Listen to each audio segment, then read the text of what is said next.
বলার আছে অনেক, বলতে চাই না কিছু। মানিকগঞ্জের শিবালয়ে থানার জুলাস ভাই, যিনি ইতিমধ্যে সোশ্যাল মিডিয়ায় ভাইরাল হয়েছে, আহ, তার কথা নিয়ে কিছু আলোচনা করব। যদি সময় হয় আপনারা শুনবেন। সে কিন্তু একটা ইলেকট্রনিক মিস্ত্রি, এগুলো কিন্তু আপনারা সবাই জেনেছেন সোশ্যাল মিডিয়ার মাধ্যমে। তার কোনো সার্টিফিকেট নাই, তার কোনো ডিগ্রি নেই, মাস্টার ডিগ্রি নাই। তিনি কিন্তু কোনো বুয়েট ডুয়েট কুয়েট কোনো কিছু থেকেই কিন্তু উচ্চশিক্ষা গ্রহণ করেনি, বা ইঞ্জিনিয়ারিং কোনো সার্টিফিকেটও তার কাছে নাই, বা তার কাছে প্লেন চালানোর মতো কোনো সার্টিফিকেটও তার নাই, বা ড্রাইভিং লাইসেন্সও তার নাই। তবুও তিনি মানুষ হিসেবে বাংলাদেশি মুখ উজ্জ্বল করার জন্য তিনি কিন্তু তার মেধাশক্তি কাজে লাগিয়ে গবেষণা করে বাংলাদেশের মুখ উজ্জ্বল করেছে সারা বিশ্বে। হ্যাঁ, সে তার নিজের মেধা দক্ষতা দিয়ে এমন প্লেন তৈরি করেছেন যেটা 1.5 লক্ষ টাকা দাম।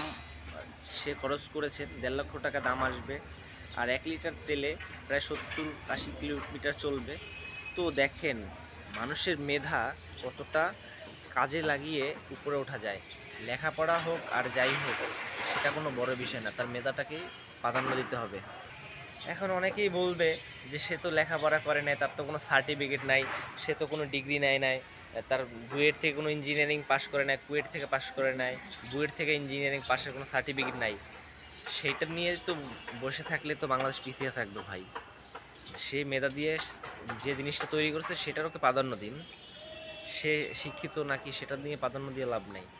সে এত বছর চেষ্টার ফলে যে সফলতা এনে দিয়েছে বাংলাদেশকে, এটাই বাস্তব। এটার উপরে ভরসা করতে হবে।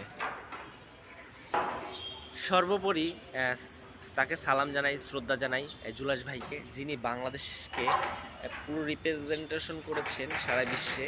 আর বাংলাদেশের মানুষকে এত সহজভাবে হেলিকপ্টার বানিয়ে দেখিয়ে দিয়েছেন জুলাস ভাই। ধন্যবাদ ভাই আপনাকে। আপনার প্রতি ভালোবাসা রইল, সামনে আরও বহুত দূর এগিয়ে যান, সেই প্রত্যাশা নিয়ে আজকে এই পর্যন্তই।